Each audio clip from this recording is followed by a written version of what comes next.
Welcome back, viewers at home. Now, join me as we seek understanding in terms of the motive behind the coalition's demonstration at the Arms Sandton office, as well as the broader BDS campaign to hold companies accountable for their support of human rights violation. And for that conversation, I am joined by Roshan Dadoo, the coordinator of the SABDS coalition.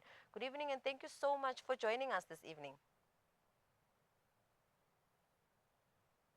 My apologies, Roshan. I believe your device is on mute. If you can just kindly unmute for us so we are able to hear you, inshallah. I have done so. Oh, thank you so Thank much. you. Apologies to you and the viewers, and thank you for inviting us onto the show. Pleasure is all ours. Now, Roshan, in gaining understanding in terms of, we all understand why demonstrations are being held by the BDS. But for viewers at home who are not familiar with ARMS, can you share a bit on what ARMS is about, as well as how would you characterize the demonstrations at ARMS Sandton office and its reception of you guys being there? Yes, so African Rainbow Minerals is one of the coal companies that mines coal, obviously, in South Africa. It also has a share in Glencore coal. And we, as South Africa, send coal to Israel. We have been sending coal since the genocide started. We have not stopped sending coal. And we have been campaigning to say companies have a legal obligation to stop and prevent and do everything they can to end complicity in the genocide. And these obligations were brought about by our very own government through taking Israel to the ICJ under the Genocide Convention, as well as then supporting the advisory opinion, which ruled another ICJ case that ruled that the occupation was illegal. And that then in the General Assembly in the United Nations, again supported strongly by South Africa, ruled that action needed to be taken. I mean, just today we've seen over 100 people killed today since dawn in attacks in the Gaza Strip. It's out of control. I mean, since the breaking by Israel of the ceasefire on the 18th of March, there's been over 1,000 people killed, possibly more, most of whom are women and children, as is always the case, because they're bombing schools, as we saw. They're bombing even ambulances and then trying to bury the bodies and the vehicles under the sand, not allowing the UN to come and even look for what's happened to these missing first responders for 5 days. It's absolutely out of control. And our coal goes into the Israeli electricity grid. Now, that goes obviously to fuel the illegal settlements, to fuel the military industrial complex, and therefore to fuel the genocide. They cut off electricity supplies to Gaza on the 9th of March, they said with immediate effect. So our coal is literally going to fuel the Israeli occupation forces and the genocide they are committing. And it's quite disheartening to figure that, companies of such magnitude, they wait for the likes of BDS to be protesting for them to make really necessary adjustments in terms of relationships with other countries or, with other entities in that sense, considering the rich history of where South Africa is actually coming from. But coming back to my second question tonight is, do you feel that your message was effectively conveyed to the company? Yes, I think so. They actually came out and they spoke to us. They claimed that initially the African Rainbow Minerals is not selling coal to Israel. However, they tried to shift the blame onto Glencore, but they actually have a 40% or so stake in Glencore. Also, the Richard Bay coal terminal, where all of the coal goes and gets exported from, is owned by a consortium of all the mining companies, including African Rainbow Minerals and including Glencore. So shifting the blame is simply not going to work. They should be taking responsibility. Corporations within the jurisdiction of the state parties to the Genocide Convention, to the Rome Statute, have a responsibility, a legal responsibility to prevent genocide and to punish, actually, in terms of the convention. So even if they say, oh, well, we don't know where is our coal going, it's their obligation, it's their duty to find out. and to therefore be able to put pressure on whoever is exporting the coal to say we are not prepared to have our coal going to Israel because it is literally going into the Israeli electricity grid. Coal forms about 15% of the power generation. And it's a very small amount of our coal. It's less than 0.3% normally. It fluctuates, but it's a really small amount of our coal exports. Coal is at a high price at the moment globally. It won't have any negative connotations for our economy. It's not going to close mines. It's not going to have any bad effect for South Africa. And yet it will have a massive impact against Israel. I mean, there was an oil embargo against apartheid South Africa that was one of the most effective parts of the sanctions because it really put pressure on the apartheid regime here that also was dependent on importing oil. So we know that it works. We know that it's effective. And we need to stop also the ships that are docking at Richards Bay Coal Terminal. Just today, a ship was due to arrive, the Algoma Value, due to arrive in Israel at the Hadera ports coming from Richards Bay Coal Terminal.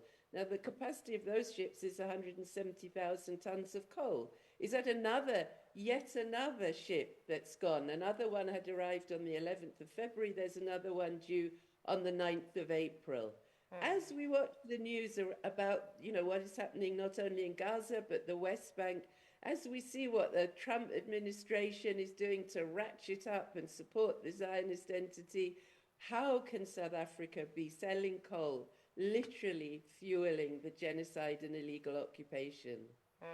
Roshan, it literally, the economy itself understands what happens when we do not have electricity in terms of businesses get shut down and people lose their daily bread. So you can only imagine in that sense of what would happen if arms really discontinued sending our coal to Israel in that sense. But just coming back to what you highlighted earlier on in terms of, blame shifting and the fact of they claiming that they weren't aware. What other responses did you receive from the arms company? Well, they basically were trying to shift the blame. But we were also raising up today the issue of their executive chairman, Patrice Motsepe, who's, profiting in effect of the genocide if they do not clearly announce and take action against Glencore if they're saying it's Glencore selling coal and not them as a shareholder. Also, because just today, UEFA voted Israel onto their executive. Now, we have been campaigning, and it's a global campaign, as is the energy embargo campaign, to kick Israel out of FIFA. Patrice Motsepe was just recently elected for a second term as CAF president. Have we heard him say anything since the genocide started? No, we haven't. We are also demanding that he takes a public stand and makes it clear that the Confederation of African Football will not tolerate, will support the Palestinian Football Association resolution, will stop FIFA from keeping on kicking the can down the road, saying they must investigate, they must investigate. What is there more to investigate? It's very clear. Again, we know how effective the sports boycott was against apartheid South Africa. It has a huge psychological impact on settler colonial states when they see that they can't be playing sport as normal around the world, when they see that they're being expelled from organizations. And Russia was very quickly expelled after the invasion of Ukraine from international sports bodies. And so again, we were saying to Patrice Motsepe, make yourself an apartheid-free zone. Come on, stop selling your coal. Take action around the coal and take action around kicking Israel out of FIFA. Yeah, interesting indeed. Now, Roshan, can you just share a bit on some of your demands that were, shared with arms company, as well as are there any signs that the company itself may be considering your demands? Well, I think they should be. I think all corporations are very sensitive to, consumers and the public taking issue with them. And if they're serious about their claims around their commitment to human rights and their commitment to, as they say, communities in South Africa and social responsibility and the obligations of human rights, business human rights obligations, then they really need to think, because this isn't going to go away. We're going to keep protesting. And it's not just African Rainbow Minerals, against the other coal companies as well, against the Richard Bay Coal Terminal, which is owned by the coal companies. And also, of course, to put pressure on our government to take a stand in the same way that Colombia did, where the president, Gustavo Petro, did declare an energy embargoes to stop selling coal. They were the largest seller of coal. I think we're now about the second, sometimes the first, depending, it fluctuates. And then that was put into regulations, and they are not any longer selling coal to Israel. So we're also calling on our government to make that kind of take that kind of a stand. And as part of the Hague Group of countries, as one of the inaugural members of the Hague Group, which includes Colombia, we're hoping that that will also help them to see that it is possible as a government to take that kind of action, and also then put pressure on the corporations, because if they don't change, if we continue to sell coal, at some point they are going to be held liable, because that is how it is in international law, that there is a legal obligation. So they can't just profit off it without consequences. And we would say some of those consequences should also be reparations for the Palestinian people. Indeed. Now, to putting pressure on companies that continue to support Israel's, occupation as well as apartheid, beyond this current demonstration, are there any other actions that the SABDS coalition is planning? Well, one of the things that's coming up is Glencore. It's having its AGM. Its international headquarters are in Switzerland, and there is a Resist Glencore network that goes from all over Latin America to countries in the African continent to people in Europe, all of whom are saying, calling on Glencore again to stop fueling the genocide, amongst other demands, because we know that these coal companies also, particularly in Latin American countries and also in South Africa and the DRC, they don't care for the communities, however much they say that they do. Mining companies are extractivist companies profiting off often, in the case of the DRC, child labor in order to dig out those minerals that they have there that are so important for computers and all of our devices. So there's a massive campaign around Glencore, and every single one of those protests that's going to happen on the 28th of May is also going to call for Glencore, in this case, to stop fueling the genocide.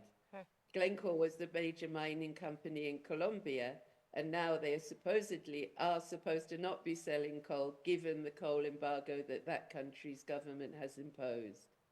Roshan, this has been quite a very insightful conversation, and I really take off my hat for the SAPDS campaign, for the beautiful work that they're doing, because they continuously educate us, and as well as I'm hoping companies will learn to really be quite invested in understanding where these resources that they tend to extract are going, and who are they empowering in this sense, seeing that they're actually empowering Israel, that is just something that no South African wants to be a part of in that sense.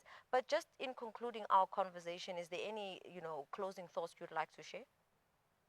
Well, I'd like to encourage people to get involved with Palestine solidarity organizations, whether it's in their workplace, whether it's in their communities, whether it's at universities, healthcare workers, and really get involved, because the more people that take action, the more people that are mobilized, the more we can keep up the pressure and make sure that particularly that we stop the coal sales, but also that we kick Israel out of FIFA, that South Africa takes a leading role, that we empower our government to continue, as they've said they will, with the ICJ case, but then also to implement the decisions.